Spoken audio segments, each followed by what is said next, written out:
तो कैसे हैं आप सभी लोग? स्वस्थ होंगे, मस्त होंगे और व्यस्त होंगे। बच्चों, आप सभी बहुत अच्छे से पढ़ रहे हैं ना? ठीक है, ऐसी उम्मीद करता हूं मैं कि आप लोग बहुत अच्छे से पढ़ रहे होंगे। आप लोगों की भारी डिमांड थी कि सर पॉलिटी का एक नया बैच स्टार्ट कीजिए, तो आप लोगों के लिए पॉलिटी का एक नया बैच स्टार्ट कर दिया है ऑनलाइन बच्चे। और इस बैच में बेटा हमने शुरुआत की है संवैधानिक विकास के इतिहास से, जिसको आमतौर पर स्टूडेंट्स के द्वारा बेटा सबसे टफ समझा जाता है, ठीक है ना। और कई लोग तो यह भी सुझाव देते हैं कि इसे रट लो, क्योंकि इसे केवल रटना ही पड़ेगा, कोई कॉन्सेप्ट नहीं होता। तो ये उन लोगों का भ्रम है, या फिर जो बच्चे ये समझते हैं कि इसे केवल रटना है। बच्चे, आप लोग हमारे पहले लेक्चर से इसे फॉलो करो। मैं विश्वास के साथ कह सकता हूँ बेटा कि आपको एक भी चीज़ इसमें रटनी नहीं पड़ेगी, ठीक है, सबसे पहले। दूसरी बात ये कि जो पॉलिटी का बैच है बेटा, ये एक पेड बैच है, और आपको इस बैच से रिलेटेड जो भी इंक्वायरी चाहिए, आप इस नंबर पे फ़ोन करके 8218758574 पर कॉल करके बेटा आप इससे रिलेटेड जो भी इंक्वायरी है, ठीक है, आप उसे ले सकते हैं, ठीक है ना। चलिए, अब हमने शुरुआत की है संवैधानिक विकास के इतिहास से। अब ये संवैधानिक विकास के इतिहास में बेटा मैंने बताया था कि हमें इसमें दो चरणों में कहीं ना कहीं इस पूरे संवैधानिक विकास के इतिहास को पढ़ना है।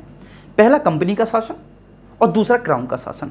कंपनी का शासन 1773 के रेगुलेटिंग एक्ट से लेकर 1853 के चार्टर एक्ट तक चलता है, ठीक है। और उसके बाद जब 1857 का महाविद्रोह होता है, तो इस महाविद्रोह में कंपनी से भारत का पूरा प्रशासन छीनकर ब्रिटिश क्राउन अपने हाथों में ले लेता है, और उसके बाद फिर शुरुआत होती है भारत पर प्रत्यक्ष रूप से क्राउन के शासन की। और 1858 के भारत शासन अधिनियम से लेकर और 1947 के स्वतंत्रता अधिनियम तक हमें पढ़ना है क्राउन के शासन के अंतर्गत पूरे भारत को। तो मतलब बेटा कि हमें कहीं ना कहीं, ठीक है ना, आधुनिक भारत के इतिहास में संवैधानिक सुधारों के विकास का जो इतिहास पढ़ना है वह दो चरणों में पढ़ना है, कंपनी के शासन और क्राउन के शासन के अंतर्गत, ठीक है। अच्छा, दूसरा, ठीक है, जैसा कि मैंने अभी आपको बताया था कि कई बच्चे ये सोचते हैं कि इसे रटना है। नहीं बेटा, नहीं रटना।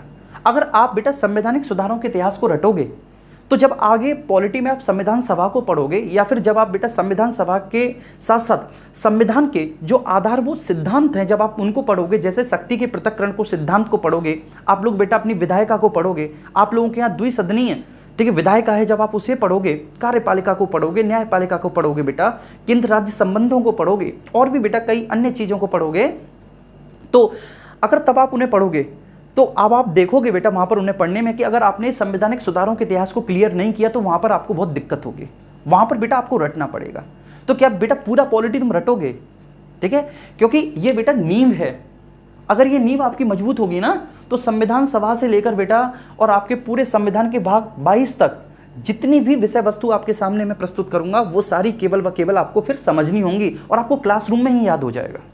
क्लियर है? उसके लिए आपको कोई बेटा अलग से, ठीक है, मैं बोल सकता हूं कि कोई किताब खरीदने की आवश्यकता या फिर किसी और तरह की चीज़ों को फॉलो करने की आवश्यकता है, रटने की जरूरत नहीं पड़ेगी बेटा। क्लासरूम में ही आपको क्लियर होता चला जाएगा, ठीक है, सबसे पहली बात। और जिनको ये लगता है कि इसमें हम विषय वस्तु को रट लें, जैसे कि मान लीजिए जैसे कि वह कौन सा अधिनियम था जिसके अंतर्गत, ठीक ना, बंगाल के गवर्नर जनरल के पद का सृजन किया गया, कई एग्जाम में पूछा जाता है।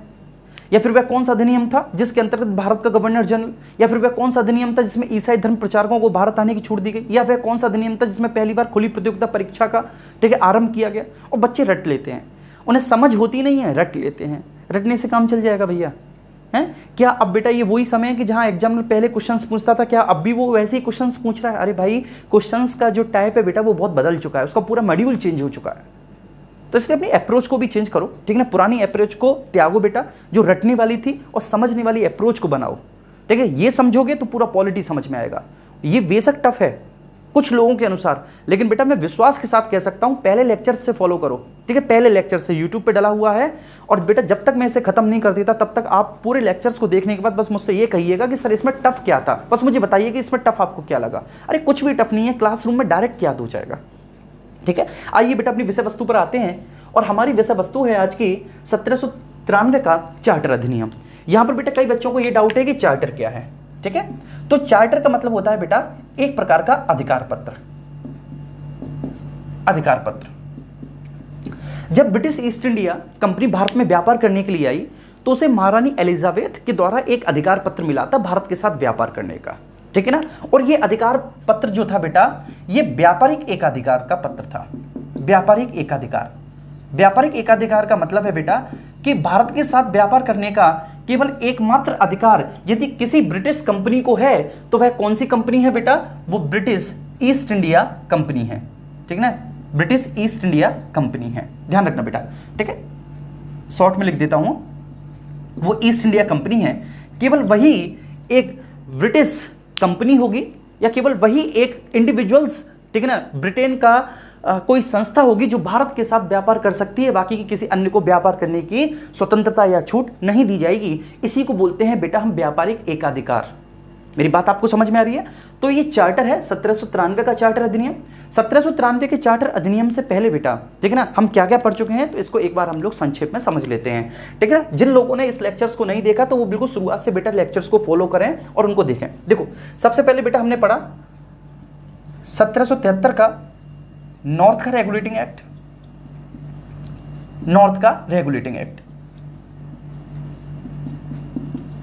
रेगुलेटिंग एक्ट आप सभी को पता है, जिन भी बच्चों ने इस लेक्चर्स को देखा था उन सभी को पता है क्यों लाया गया था।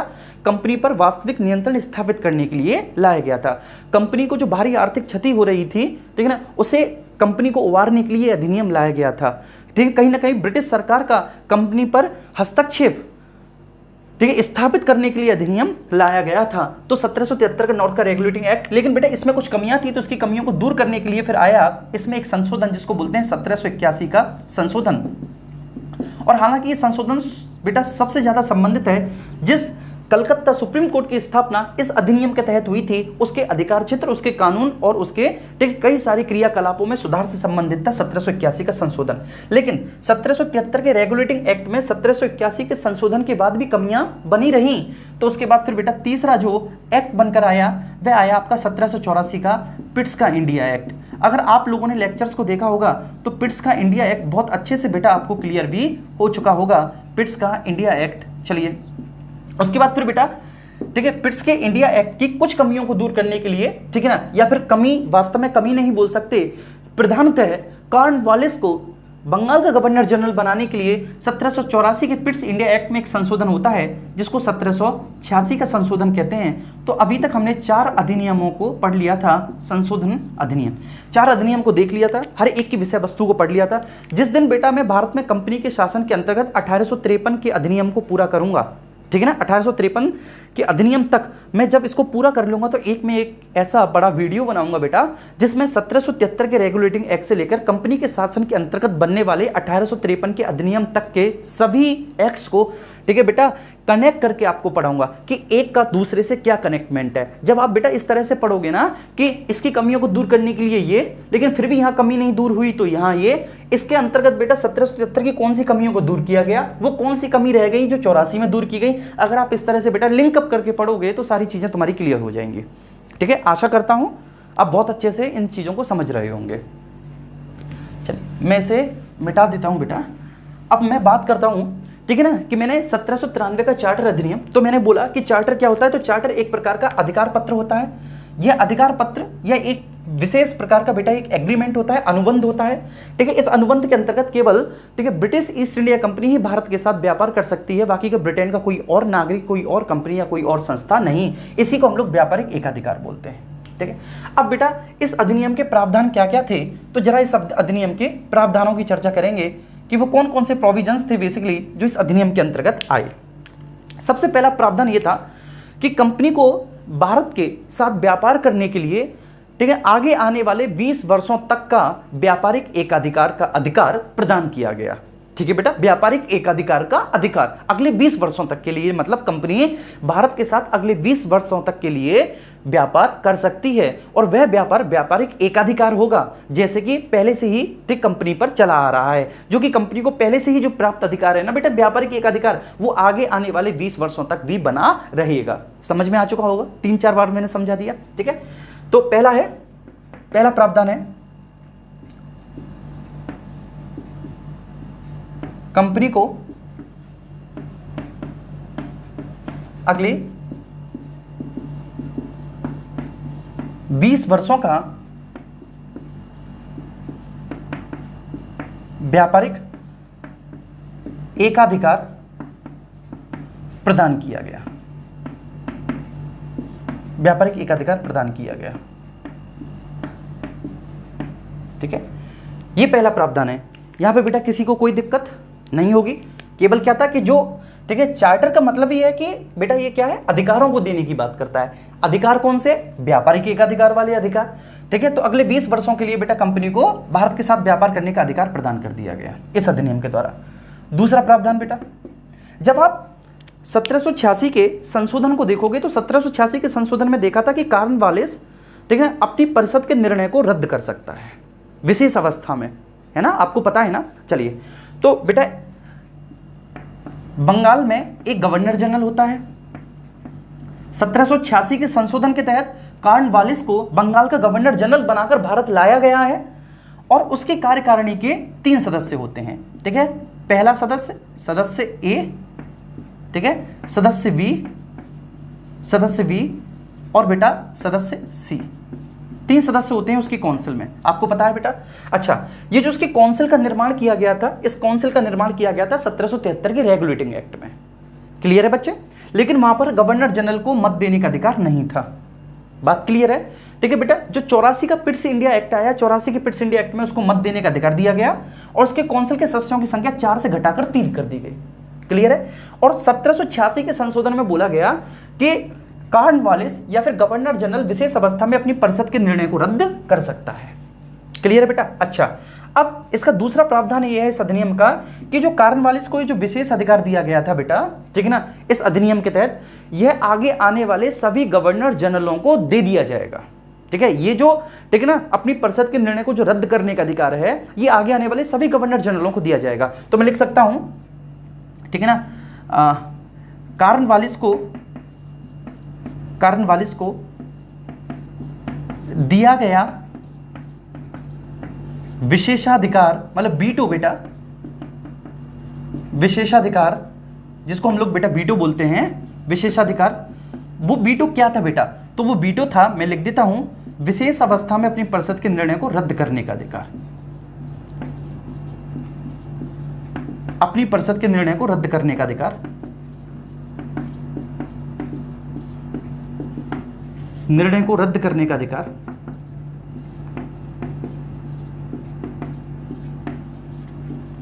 करने का अधिकार। ठीक है, वो बेटा आगे आने वाले जितने भी गवर्नर जनरल होंगे बंगाल के, उन सभी को दिया जाएगा। ठीक है ना, तो मैं लिख सकता हूं वो भावी गवर्नर जनरल को भी दिया जाएगा, भावी गवर्नर जनरल को भी दिया जाएगा। ठीक है, चलिए बात क्लियर हुई। अच्छा, इसके साथ साथ इसमें एक और प्रावधान था कि केवल बंगाल के ही गवर्नर जनरल को नहीं दिया जाएगा यह अधिकार अपनी परिषद के निर्णय को रद्द करने का। यह साथ ही साथ बंगाल के गवर्नर जनरल के साथ साथ बेटा मैं लिख सकता हूं यह मद्रास, ठीक है ना, और बंबई के गवर्नरों को भी प्रदान किया जाएगा, क्योंकि वहां गवर्नर जनरल नहीं होते थे, वहां केवल कौन होते थे? गवर्नर होते थे। तो मद्रास और बेटा बंबई के गवर्नरों को भी अधिकार प्रदान किया जाएगा कि वह भी अपने परिषद के निर्णय को रद्द कर सकते हैं। रद्द करने का अधिकार, अपने परिषद के निर्णय को जो रद्द करने का अधिकार है बेटा, वो मद्रास और बंबई के गवर्नरों को भी प्रदान किया जाएगा। मैं लिख सकता हूं बेटा परिषद के निर्णय को रद्द करने का अधिकार, परिषद के निर्णय को रद्द करने का अधिकार। और बेटा आपने देखा था 1784 के पिट्स इंडिया एक्ट में कि बेटा उसी तर्ज पे, जिस तर्ज पे बंगाल की प्रेसिडेंसी का गठन किया गया था, उसी तर्ज पे मद्रास और बंबई प्रेसिडेंसी का गठन भी 1784 के पिट्स इंडिया एक्ट के अंतर्गत किया गया है। आपको क्लियर हो चुका होगा? ठीक है, चलिए, तो एक विशेष प्रावधान बेटा इस अधिनियम का ये था। दूसरा प्रावधान आप लोग स्क्रीनशॉट ले लो बेटा बहुत अच्छे से, इसका ले लिया होगा बेटा। चलिए नेक्स्ट, ठीक है, ये 2 प्रावधान आपके क्लियर हो गए। पहला प्रावधान, कंपनी को अगले 20 वर्षों का व्यापारिक एकाधिकार प्रदान किया गया, और बेटा जो विशेष अवस्था में अपनी परिषद के निर्णय को रद्द करने का अधिकार था, वह जो कॉर्नवालिस को दिया गया था, वो आगे आने वाले बंगाल के गवर्नर जनरल को भी, और साथ ही साथ बेटा इन प्रेसिडेंसियों के गवर्नरों को भी दे दिया गया। चलिए, तो मैं इसे इरेज कर देता हूं। 2 प्रावधान हमने कर लिए।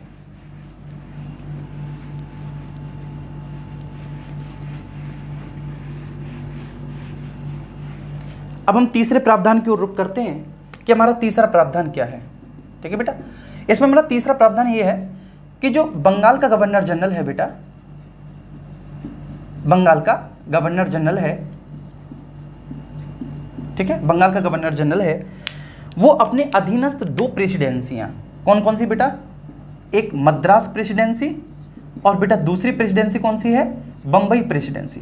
तो अपने अधीनस्थ जो 2 और प्रेसिडेंसियां हैं मद्रास और बंबई, इनके जो बेटा गवर्नर हैं, मद्रास और बंबई प्रेसिडेंसी के जो गवर्नर हैं बेटा, गवर्नर, ये अगर ठीक है अपनी प्रेसिडेंसी के लिए कोई भी कानून बना, तो हम चर्चा कर रहे थे कि यदि मद्रास और बंबई प्रेसिडेंसी के गवर्नर, ठीक है बच्चे ध्यान रखना है, मद्रास और बंबई प्रेसिडेंसी के गवर्नर, इन दोनों ही प्रेसिडेंसी के गवर्नर यदि अपने लिए, अपनी ही प्रेसिडेंसी के लिए किसी भी प्रकार का कोई भी कानून बनाते हैं, क्लियर है, ठीक है, कोई भी कानून बना रहे हैं बेटा, मद्रास प्रेसिडेंसी का गवर्नर वो अपनी प्रेसिडेंसी के लिए कोई भी कानून बना रहा है, बंबई प्रेसिडेंसी का गवर्नर अपने लिए कोई भी कानून बना रहा है, लेकिन मेरे प्यारे बच्चे यदि बंगाल के गवर्नर जनरल को लगता है, किसको, बंगाल के गवर्नर जनरल को लगता है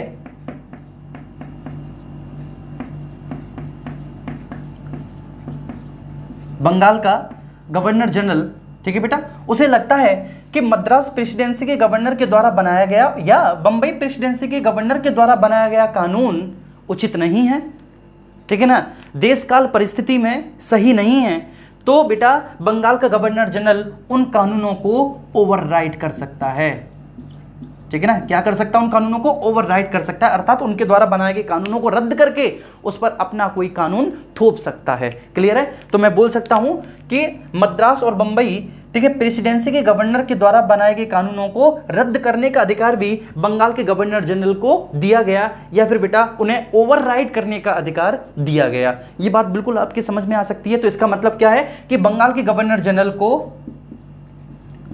बंबई और मद्रास प्रेसिडेंसी के संदर्भ में बेटा, बंबई और मद्रास प्रेसिडेंसी के संदर्भ में, प्रेसिडेंसी के संदर्भ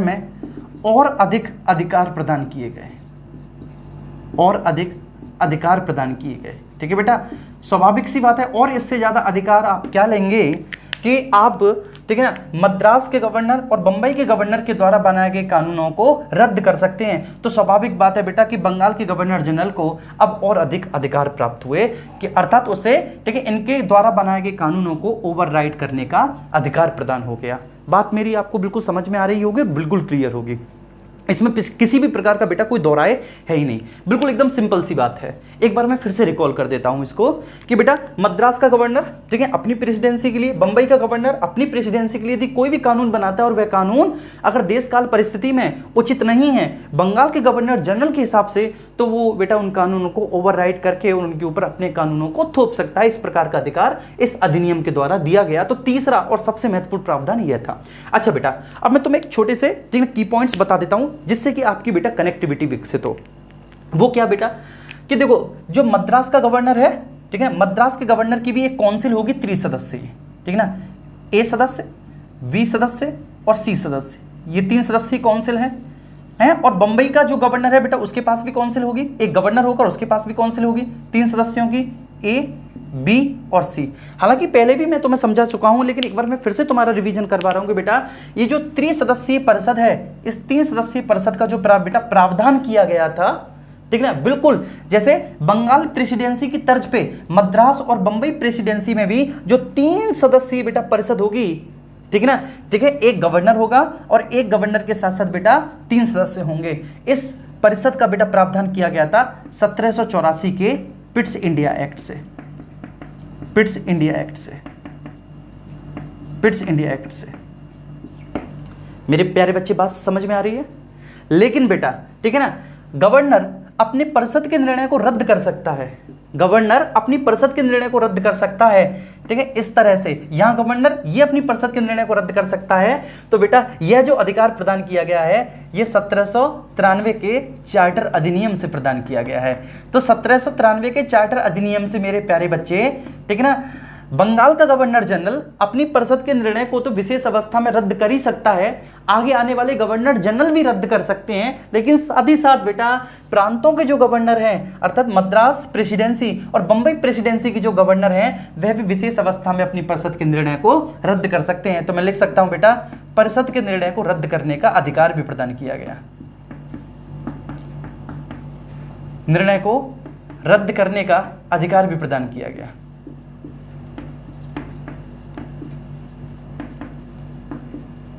अधिकार भी प्रदान किया गया किसको बेटा? ठीक है, प्रेसिडेंसियों के गवर्नर को, प्रेसिडेंसियों के गवर्नर को, गवर्नर को। ठीक उसी तरह से, ठीक है ना, ठीक उसी तरह से जिस तरह से बंगाल के गवर्नर जनरल को अपनी प्रेसिडेंसी के निर्णय को रद्द करने का अधिकार दे दिया गया था विशेष अवस्था में। बात समझ में आ रही है बेटा? ठीक है, तो इस अधिनियम के तहत 1793 के चार्टर अधिनियम के तहत बेटा इस प्रकार का अधिकार, ठीक है, इन प्रेसिडेंसियों के गवर्नर को भी दिया गया और साथ ही साथ बेटा आगे आने वाले गवर्नर जनरलों को भी इस प्रकार का अधिकार प्रदान किया गया। जो 1786 बेटा सबसे पहली बार अपने परिषद के निर्णय को रद्द करने का अधिकार किसे मिला था? तो सबसे पहली बार बेटा अपने परिषद के निर्णय को रद्द करने का अधिकार कॉर्नवालिस को मिला था। कॉर्नवालिस को बेटा किस अधिनियम के तहत मिला था? 1786 के, ठीक है, संशोधनात्मक अधिनियम के तहत मिला था। 1793 के चार्टर अधिनियम में बेटा सबसे पहले प्रावधान में मैंने क्या बताया कि कॉर्नवालिस के साथ साथ ये अधिकार आगे आने वाले गवर्नर जनरलों को भी प्रदान किए जाएंगे, जिसके तहत वे विशेष अवस्था में अपनी परिषद के निर्णय को रद्द कर सकते हैं। और इसी अधिनियम के तहत न केवल बेटा बंगाल के गवर्नर जनरल और आगे आने वाले गवर्नर जनरलों को, साथ ही साथ बेटा मद्रास और बंबई प्रेसिडेंसी के गवर्नरों को भी यह अधिकार दे दिया गया कि वे अपनी परिषद के निर्णय को रद्द कर सकते हैं। मेरी बात समझ में आ रही है? और बंगाल प्रेसिडेंसी का जो गवर्नर जनरल है उसके अधिकारों को और व्यापक कर दिया गया, अर्थात वो मद्रास और बंबई प्रेसिडेंसी द्वारा बनाए गए कानूनों को रद्द कर सकता है, ओवरराइड कर सकता है। क्लियर है? तो मतलब अधिकार बेटा कहीं ना कहीं इस चार्टर अधिनियम के तहत बेशक कंपनी के व्यापारिक एकाधिकार को 20 वर्षों के लिए बढ़ाया गया, लेकिन स्वाभाविक है बेटा इससे बंगाल के गवर्नर जनरल के अधिकारों में बहुत अधिक वृद्धि हुई। ठीक है, इससे बंगाल के गवर्नर जनरल के अधिकारों में बहुत अधिक वृद्धि की गई। एक बार फिर से रिकॉल कर देता हूं, बंगाल के गवर्नर जनरल के अधिकार में क्या क्या वृद्धि हुई? वे बेटा मद्रास और मुंबई के गवर्नर द्वारा बनाए गए कानूनों को ओवरराइड कर सकता है। क्लियर बेटा? हालांकि इनके अधिकारों में वृद्धि हुई है, ये भी अपने परिषद के निर्णयों को रद्द कर सकते हैं इस अधिनियम के तहत। ठीक है ना? और बेटा साथ ही साथ ये, ठीक है, बंगाल का गवर्नर जनरल इस अधिनियम के तहत जो आगे आने वाले गवर्नर जनरल होंगे उनको भी बेटा, ठीक है, अपने परिषद के निर्णय को रद्द करने का अधिकार होगा। आप बहुत अच्छे से स्क्रीनशॉट ले लो।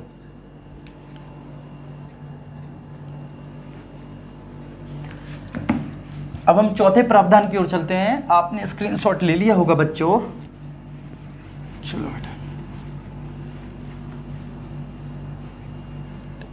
बहुत अच्छे से बेटा आप पहले लेक्चर से फॉलो करो, आपको कोई भी दिक्कत नहीं होगी बेटा, किसी भी प्रकार की प्रॉब्लम नहीं होगी। जिनको ये लगता है कि ये रटने वाला है, ठीक है बेटा, ये मैं बिल्कुल क्लियर कर दूं, ये बिल्कुल भी रटने वाली विषय वस्तु नहीं है। चलिए अब बेटा चौथे प्रावधान की ओर चलते हैं। हमारा चौथा प्रावधान क्या है उसे देखते हैं, उसे समझते हैं। देखो चौथा प्रावधान ये है बेटा, आपको पता है कि, ठीक है ना, बोर्ड ऑफ कंट्रोल, आप जानते हैं बेटा बोर्ड ऑफ कंट्रोल, ठीक है। 1784 के पिट्स के इंडिया एक्ट के तहत बेटा इस, ठीक है ना, परिषद का गठन किया गया था बोर्ड ऑफ कंट्रोल का। ठीक है, तो मैं लिख देता हूं 1784 के पिट्स के इंडिया एक्ट के तहत, पिट्स के इंडिया एक्ट, ठीक है बेटा। तो 1784 के पिट्स के इंडिया एक्ट के तहत बोर्ड ऑफ कंट्रोल का गठन किया गया था और बोर्ड ऑफ कंट्रोल के अधीन बेटा, ठीक है ना, भारत में सभी सैन्य व असैन्य मामले इसी के भीतर आते थे। सैन्य व असैन्य, व्यापारिक मामलों को छोड़कर जितने भी मामले थे, ठीक है, चाहे वो सैन्य मामले हों या असैन्य मामले हों, वे सभी बोर्ड ऑफ कंट्रोल के द्वारा बेटा निर्देशित और नियंत्रित किए जाते थे। अच्छा, जब मैं बोर्ड ऑफ कंट्रोल की बेटा संरचना की बात करता हूं, ठीक है, जब मैं इसका स्ट्रक्चर देखता हूं इस संस्था का, तो इसका स्ट्रक्चर कैसा है आप लोगों को पता है, आप लोग बहुत अच्छे से इसके स्ट्रक्चर को पढ़े हैं। ठीक है बेटा,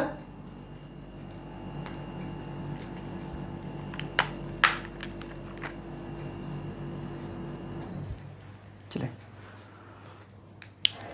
आप लोग बहुत अच्छे से बेटा इसके स्ट्रक्चर को पढ़ें। इसके स्ट्रक्चर में बेटा इसका एक अध्यक्ष होता है, एक इसका अध्यक्ष होता है जो होता है बेटा राज्य सचिव, राज्य सचिव, ठीक है बेटा। साथ ही साथ, ठीक है ना। प्रिवी काउंसिल के 4 सदस्य होते हैं, प्रिवी काउंसिल के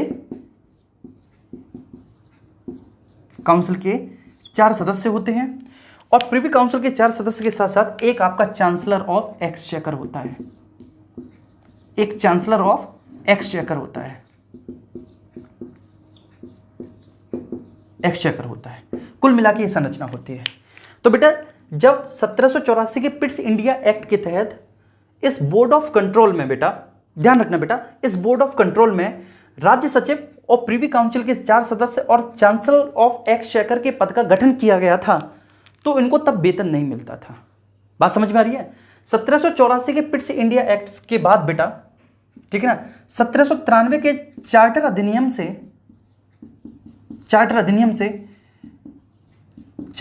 से बेटा इन्हें भारतीय राजकोष से वेतन दिया जाने लगा। किससे बेटा? भारतीय राजकोष से इन्हें वेतन दिया जाने लगा। और जब आप मॉडर्न पढ़ेंगे तो मॉडर्न में बेटा आप लोग दादा भाई नौरोजी का धन निकासी का सिद्धांत पढ़ेंगे। उस धन निकासी के सिद्धांत में एक प्रमुख मद थी जिससे कि बेटा एक तरफा धन की निकासी भारत से इंग्लैंड की ओर हुई और बदले में बेटा भारत को उससे कुछ भी प्राप्त नहीं हुआ, मतलब भारत के अधिकतम संसाधनों की लूट की गई और यहां से धन इंग्लैंड की ओर भेजा गया और बदले में भारत को कुछ भी नहीं मिला। इसे आप पढ़ेंगे बेटा धन निकासी में। तो भारतीय राजकोष से बेटा, ठीक है ना, 1793 के चार्टर अधिनियम के तहत भारतीय राजकोष से, ठीक है ना, इसका वेतन दिया जाता रहा। इसकी पूरी काउंसिल का वेतन दिया जाता रहा बेटा। इसकी शुरुआत 1793 के चार्टर अधिनियम से हुई और ये बेटा 1793 के चार्टर अधिनियम से लेकर 1919 के मॉन्टेग्यू चेम्सफोर्ड सुधार तक, ठीक है बेटा, भारतीय राजकोष से इनका वेतन जाता रहा। आप लगा सकते हैं बेटा 1793 के चार्टर अधिनियम से लेके और इस राज्य सचिव के और उसके साथ साथ उसकी पूरी काउंसिल के पद का जो बेटा जो पूरा वेतन था वो भारतीय राजकोष से जाता रहा। लेकिन बेटा अब यहां पे ये है, यहां पर थोड़ा सा मैं बता दूं कि जो राज्य सचिव है, ये राज्य सचिव है, ठीक है, ये इसका पद बेटा राज्य सचिव का 1784 से लेकर, क्योंकि 1784 के पिट्स इंडिया एक्ट में ये बोर्ड ऑफ कंट्रोल बनता है और 1784 के पिट्स इंडिया एक्ट के बाद बेटा जो बोर्ड ऑफ कंट्रोल बनता है इसका पद आपका 1858 के भारत शासन अधिनियम तक ही रहता है। भारत शासन अधिनियम तक रहता है क्योंकि 1858 के भारत शासन अधिनियम के बाद बेटा सीधे ब्रिटिश क्राउन पूरा का पूरा भारत का शासन अपने हाथों में ले लेता है और बेटा ये जो राज्य सचिव का पद है ये तब्दील हो जाता है भारत राज्य सचिव के पद में, भारत राज्य सचिव के पद में। तो बेटा 1858 से लेके और 1919 तक बेटा ये भारत राज्य सचिव का पद रहता है, मतलब हालांकि आगे भी रहेगा, मतलब 1858 से 1919 तक ये भारत राज्य सचिव होता है और भारत राज्य सचिव का वेतन भारतीय राजकोष से दिया जाता रहता है। बस मैं आपको ये बताने की कोशिश कर रहा हूं कि बोर्ड ऑफ कंट्रोल के बेटा अधिकारी कर्मचारी और उसके काउंसिल के जितने भी सदस्य हैं बेटा उन सभी का वेतन 1793 के चार्टर अधिनियम से ही भारत के राजकोष से दिए जाने की शुरुआत हुई और ये 1919 के मॉन्टेग्यू चेम्सफोर्ड तक दिया जाता रहा। बात समझ में आ रही है। चलिए अब हम चौथे प्रावधान की ओर चलेंगे। आप लोग स्क्रीनशॉट ले लो, पांचवें प्रावधान की ओर, जो भी नेक्स्ट अगला प्रावधान होगा उसकी ओर चलेंगे बेटा। चलिए अब हम लोग बेटा अगले प्रावधान की ओर आते हैं जो हमारा पांचवा होगा, नेक्स्ट प्रोविजन। पांचवा ये होगा बेटा कि इस अधिनियम में 1793 की चार्टर अधिनियम में एक बात बहुत अच्छे से क्लियर की गई कि जो भी पद जिनका वेतन, ठीक है, 500 पाउंड स्टर्लिंग से अधिक होता है, ठीक है, 500 पाउंड स्टर्लिंग से अधिक वेतन वाले जितने भी पद हैं, अधिक वेतन वाले जितने भी पद हैं बेटा 500 पाउंड स्टर्लिंग से, उन सभी पदों पर जो नियुक्तियां होंगी, आप लोग समझ रहे हो ना बेटा, उन सभी पदों पर जो भी नियुक्तियां होंगी वह केवल बेटा अनुबंधित सिविल सर्विसेज की ही होंगी, अनुबंधित सिविल सर्वेंटों की ही होंगी, सॉरी, अनुबंधित सिविल सर्वेंट की होंगी, ठीक है। तो 500 पाउंड स्टर्लिंग से अधिक वेतन पाने वाले जितने भी अधिकारी कर्मचारी होंगे, ठीक है, उनके उन पदों पर नियुक्तियां बेटा केवल अनुबंधित सिविल सर्वेंट की होंगी। अच्छा, ये नियुक्तियों का अधिकार किसका था बेटा? तो कंपनी के सभी नियुक्तियों का अधिकार कोर्ट ऑफ डायरेक्टर्स के पास ही है, ये आपको पता है। कोर्ट ऑफ डायरेक्टर्स के पास ही है।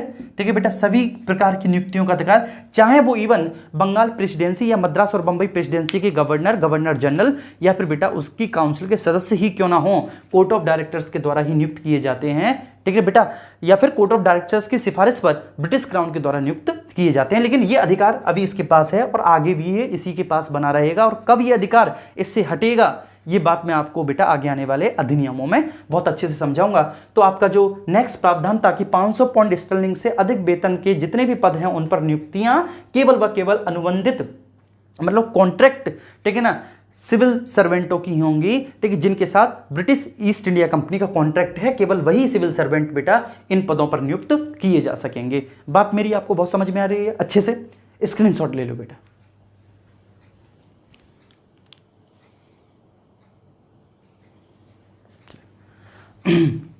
अगले प्रावधान की ओर चलते हैं, और अगला प्रावधान 6वें प्रावधान में बेटा इस बात को क्लियर किया गया, ठीक है, कि जो मुख्य सेनापति होगा, मुख्य सेनापति बेटा अब, ठीक है ना, स्वतः ही गवर्नर जनरल की परिषद का सदस्य नहीं हो सकता, परिषद का सदस्य नहीं हो सकता, नहीं हो सकता। मुख्य सेनापति स्वतः ही गवर्नर जनरल की परिषद का सदस्य नहीं हो सकता, ये बेटा इसका नेक्स्ट प्रावधान था। तो कुल मिला के बेटा आपको इसके सारे प्रावधान समझ में आए होंगे। एक बार मैं, ठीक है, रिकॉल कर देता हूं इस अधिनियम के सारे प्रावधानों को। सबसे पहले ये चार्टर अधिनियम है। चार्टर का मतलब मैंने आपको बताया था एक प्रकार का, ठीक है ना, अधिकार पत्र। तो क्या अधिकार पत्र है बेटा, किस प्रकार के अधिकार को इसे दिया गया है या किस प्रकार के लाइसेंस को रिन्यू किया गया है, यह हमें समझना है। तो बेटा जो इसे व्यापारिक एकाधिकार मिला था ब्रिटिश ईस्ट इंडिया कंपनी को, व्यापारिक एकाधिकार, इसके व्यापारिक एकाधिकार को बेटा अगले 20 वर्षों के लिए बढ़ा दिया गया। ठीक है, अगले 20 वर्षों के लिए बढ़ा दिया गया। सबसे पहले बेटा ये इसकी थीम है, ठीक है, 1793 के चार्टर अधिनियम की। सब दूसरा, कॉर्नवालिस को दिया गया जो वीटो पावर था 1786 के संशोधन में, जो कॉर्नवालिस को वीटो पावर दिया गया, यहां लिख देता हूं बेटा। दूसरा प्रावधान पहला बता ही दिया है, 1786 के संशोधन में जो कॉर्नवालिस को वीटो दिया गया था वह बेटा आगे आने वाले बंगाल के सभी गवर्नरों को प्रदान किया जाएगा। बंगाल के भावी का मतलब है बेटा नेक्स्ट गवर्नर जनरलों को भी प्रदान किया जाएगा, जनरलों को भी प्रदान किया जाएगा। ध्यान रखना बच्चे इस बात को।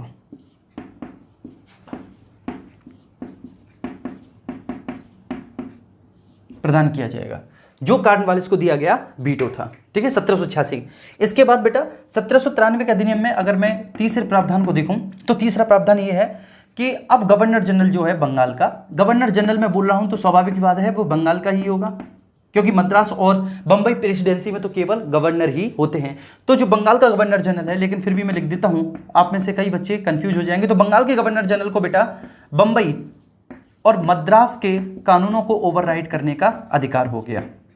ठीक है, चलिए, लेकिन बेटा इस अधिनियम के साथ एक और था कि बंबई और मद्रास प्रेसिडेंसी के गवर्नरों को भी अपनी परिषद के निर्णय को ओवरराइड करने का अधिकार था, अपनी परिषद के निर्णय को रद्द करने का अधिकार था, रद्द करने का अधिकार था। मतलब एक अधिकार दिया गया, एक अधिकार इनसे छीना गया। बंबई और मद्रास के गवर्नरों को अधिकार ये दिया गया कि वे अपनी काउंसिल के निर्णय को रद्द कर सकते हैं। छीन ये लिया गया कि बंगाल का गवर्नर जनरल, ठीक है, उनके सारे निर्णयों को वो रद्द कर सकता है। ठीक है, कुल मिला के ये नेक्स्ट प्रावधान था। इसके बाद बेटा चौथे प्रावधान की बात करूं तो ये मैंने आपको, ठीक है, अगला प्रावधान बताया कि मुख्य सेनापति अब स्वतः ही गवर्नर जनरल की कार्यकारिणी का सदस्य नहीं हो सकता। ठीक है, ये अगला प्रावधान हो गया। और बेटा नेक्स्ट है 500 पाउंड, ठीक है ना, स्टर्लिंग से, ठीक है, वेतन पाने वाले जितने भी अधिकारी या पदाधिकारी होंगे उन पर केवल व केवल अनुबंधित सिविल सर्वेंटों की ही नियुक्तियां की जाएंगी।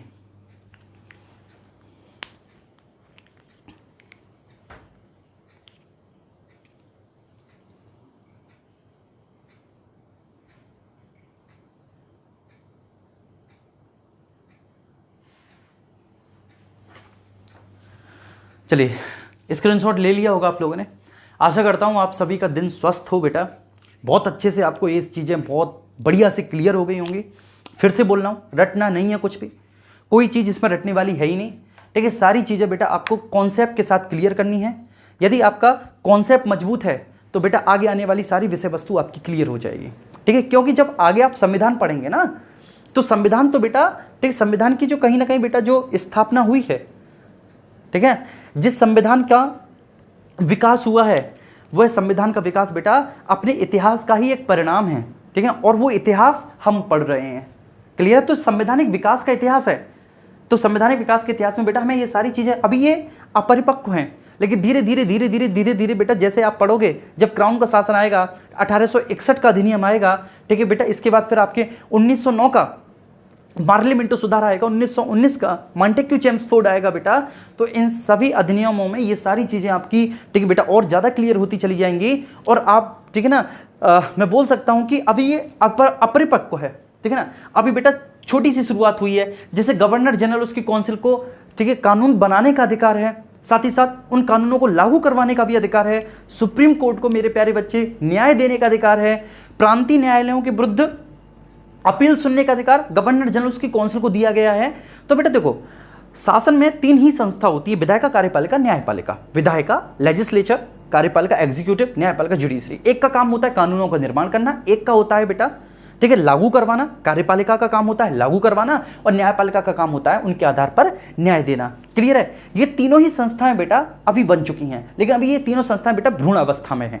जैसे जैसे विकास होगा, ये तीनों संस्थाएं और परिपक्व होती चली जाएंगी और मजबूत होती हुई चली जाएंगी, और बेटा आगे चल के तो ये बिल्कुल मैं बोल सकता हूं कि एक संविधान की, ठीक है, स्थापना करेंगी, संविधान का निर्माण करेंगी, और इन्हीं संस्थाओं के परिपक्व हो जाने से हमारी शासन व्यवस्था भी परिपक्व होती चली जाएगी। मेरा ये आपको समझाने का मतलब है। तो इसको केवल इतना रट लिया जाए या ऐसे रट लिया जाए कि किस अधिनियम में सबसे पहली बार खुली प्रतियोगी परीक्षाओं का शुभारंभ हुआ, किस अधिनियम में बंगाल के गवर्नर जनरल के पद का सृजन हुआ, किस अधिनियम में वो भारत का गवर्नर जनरल बना, बेटा इतना, ठीक है, इनफ नहीं है ना। हम इतना ही पढ़ने के लिए या फिर इतना ही रटने के लिए थोड़ी नहीं आए, हम संपूर्णता से समझने के लिए आए हैं। आप समझ चुके होंगे, समझदार हैं आप। सभी का दिन शुभ हो। नेक्स्ट अगले लेक्चर में मिलेंगे, और हमारा अगला लेक्चर होगा यहाँ पर 1793 की जगह एक और अगला चार्टर आ जाएगा जो 20 वर्षों के बाद दिया जाएगा, क्योंकि बेटा इसमें 20 वर्षों तक एकाधिकार, तो अगले 20 वर्षों के बाद क्या होगा, तो लाइसेंस को रिन्यू कराना ना है अगले 20 वर्षों के बाद, क्योंकि यहाँ पे तो अगले 20 वर्षों के लिए बोल दिया गया। 1793 से जो 20 वर्ष होंगे वो 1813 में होंगे, और उसके बाद फिर 1813 के चार्टर अधिनियम को बहुत अच्छे से समझेंगे। ठीक है, विदा लेता हूँ बेटा आप सभी लोगों से। मस्त रहो, स्वस्थ रहो।